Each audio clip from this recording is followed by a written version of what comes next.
보통은 정책자금이랑 지원금이랑 같이 하고 싶어 하세요. 동의를 하셨다, 같이 해봅시다 라고 하면 계약을 해서 서포트를 하는 거, 그리고 최종적으로 정책자금 조달도 해드리고 지원사업 합격도 해드리고, 그리고 합격한 후에는 사후관리 해드리고, 사후관리가 끝날 때쯤 되면 그 다음에 지원사업도 같이 전략을 짜서 또 그 다음 계획을 세우는 거죠. 안녕하세요. 지금은 창업시대 김희경 이사입니다. 이번 시간에는 최근에 계약했던 사례를 공유를 드릴 거예요. 우리가 흔히 만날 수 있는 건강기능식품 OEM 제조업, 이 기업이 원하는 바는 정책자금 대출은 사실 필요가 없다, 지원사업을 하고 싶다였어요. 그리고 저를 만나기 전에 이미 지원사업에 지원을 한번 하셨다가 탈락을 하셨습니다. 그래서 이런 경우에는 만나면 왜 탈락했는지를 먼저 파악해야 되잖아요. 그래서 제가 기업의 현황에 대해서 상담을 한 내용을 잠깐 살펴보면, 일단 사업을 두 가지를 하고 계시는 사업자분이세요. 2011년에 창업한 개인사업자, 그리고 또 하나는 같은 업종인데 법인사업자로 2020년 창업, 그리고 나서 건강기능식품 OEM으로 2024년 창업. 그런데 저를 만나기 전에 초기 창업 패키지를 하셨어요. 그리고 서류에서 탈락을 하셨어요. 여러분이 컨설턴트라면 이 내용만 보고도 이상한 거를 알아채셨어야 돼요.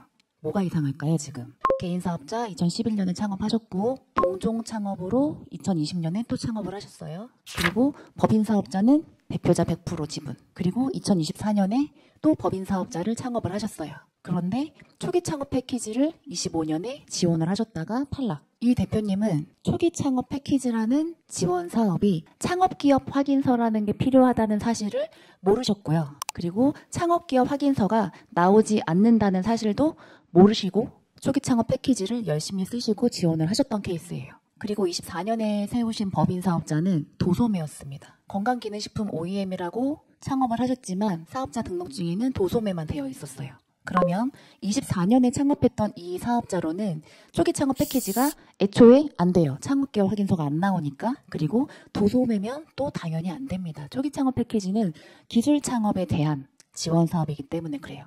여기는 컨설팅이 어떻게 들어갔을까요? 상담을 하고 나면 플랜을 정리를 해드려야 되잖아요. 아, 대표님 이런 상황에서 이렇게 하셨는데 앞으로 이렇게 하셔야 됩니다 라고 저희가 플랜을 짜드리고, 그 플랜에 동의를 하신 분들은 컨설팅 계약을 맡아서 저희가 서포트를 하는 거죠. 자, 여기 같은 경우는 정책자금 대출은 필요하지 않으셨어요. 무상지원금만 필요하셨어요. 그러면 할 수 있는 무상지원금의 그 노선을 저희가 정리를 해드려야 되는데, 첫 번째, 창업기업 확인서가 안 나온다를 전제로 1번. 창업기업 확인서가 나올지 안 나올지의 여부에 따라서 길이 갈립니다. 지금 제가 봤을 때는 이 기업은 창업기업 확인서가 100% 안 나오는 게 맞아요. 그런데 창업기업 확인서를 먼저 발급은 시도를 해봐야 됩니다. 그런 이유가 있어요. 왜일까요? 간혹가다 나오는 경우가 있어요. 여러 가지 이유에서.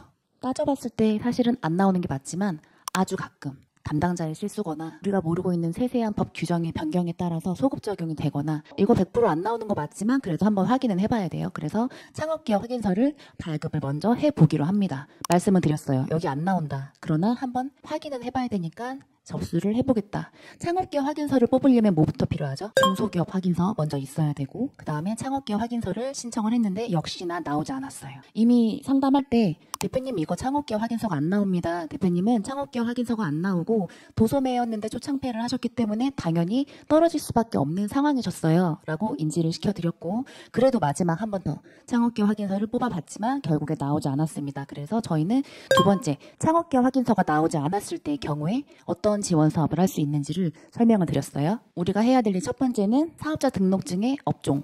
우리가 지금 OEM으로 제조업을 하고 있기 때문에 일단 사업자 등록증상에 제조업이 등록이 되어야 되고, 이분 같은 경우에는 도소매랑 제조업을 하나의 사업자에 묶으실 건지 떨어뜨리실 건지에 대해서 먼저 충분히 상의를 했습니다. 대표님 사업자 등록증 안에 도소매랑 제조업이랑 같이 있을 경우에 결국에는 도소매 매출이 제조업보다 훨씬 커질 수밖에 없는데, 그러면은 우리 알고 있잖아요. 주업종. 제조업이 50% 이상이어야지만 우리 기업은 제조업이라고 인정을 받게 되는데, 제조업으로 인정을 받아야 제조 바우처가 되죠. 그리고 제조업 기반으로 하는 판로기척 지원 사업. 제조업을 해야 기술이 들어가겠죠. 도소매로는 기술이 들어갈 수 없잖아요. 기술이 들어가야지 정부 지원 사업도 할 수 있죠. 강한소상공인. 그리고 플러스 여러 가지 지원 사업들이 있습니다. 그래서 해당 기업은 도소매랑 제조랑 분리를 하는 사업자를 만들고, 도소매로는 전자상거래를 하겠죠. 강한소상공인 온라인셀러, 제조업 사업자로는 제조바우처, 강한소상공인 라이프스타일, 판로개척 지원사업 등등 여러 가지를 할 수가 있습니다. 그래서 이 기업 같은 경우는 25년에는 4월에 계약을 했지만 나머지 하반기까지는 내년 지원 사업을 준비하는 빌드업 과정으로 지금 저희 세무사님이랑 같이 업종을 변경하였고, 그러면 나머지 기간 동안 저희가 뭘 할까요? 업종 정리됐고 사업자 정리됐고 창업계획 확인서가 안 나오는 거 확인했고 하니까 내년에 들어갈 지원 사업들에 대해서 준비를 미리 하는 거죠. 그러면 지금 사업 아이템을 뾰족하게 만들어가는 준비를 해야 될 것이고, 하반기 전에 여러 가지 자료들을 모아야겠죠. 우리 사업을 증빙할 자료들. 그런 것들이 지원사업 컨설턴트들이 하는 일입니다. 먼저 기업 점검을 해드리고 틀린 거 바로 잡아드리고, 내년 지원사업을 위해서 미리 준비할 거 세팅해드리고, 지원사업, 사업 아이템 좁혀드리고, 사업계획서를 뒷받침할 수 있는 여러 가지 증빙 자료들을 같이 준비하는 거. 그렇게 해서 올해가 지금 5월인데요. 5, 6, 7, 8, 9, 10, 11, 10이면 그렇게 한가하지 않습니다. 이 사업체 하나를 서포트하는 일이 일정이 되게 많아요. 그리고 내년에 공고가 뜨면 1월부터 4월까지 떠있는 그 많은 공고들을 다 섭렵해 가면서 열심히 지원을 하고 올해 합격하신 다른 기업들처럼 많이 합격을 시켜드리는 겁니다.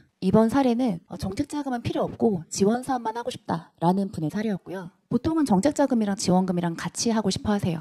처음에 들어왔을 때는 정책자금 조달이 급합니다. 그리고 차차 무상지원금도 하고 싶습니다. 라고 할 때도 똑같이 기업 현황 파악하고 잘못된 거 잡아드리고 앞으로 어떻게 해야 되는지 알려드리고 앞으로 이렇게 할 계획입니다를 말씀을 드린 다음에 동의를 하셨다. 같이 해봅시다 라고 하면 계약을 해서 서포트를 하는 거. 그리고 최종적으로 정책자금 조달도 해드리고 지원사업 합격도 해드리고, 그리고 합격한 후에는 사후관리 해드리고, 사후관리가 끝날 때쯤 되면 그 다음에 지원사업도 같이 전략을 짜서 또 그 다음 계획을 세우는 거죠. 그래서 지원 사업을 같이 하시면 한 기업과 만나서 그 기업을 쭉 서포트하는 그 기간이 길어집니다. 만약에 컨설턴트가 정책자금 대출만 담당을 한다면 짧아요. 오늘 DB가 들어와서 계약을 하고, 계약하고 나서 공고가 떴을 때 바로바로 정책자금 신청을 하고 한 달 있으면 나오잖아요. 길어야 2달이고. 근데 지원 사업을 할 경우에는 이 기업처럼 25년 4월에 만났지만 우리는 26년 1월에 뜰 공고를 준비하는 과정으로 6개월 이상을 보내는 거거든요.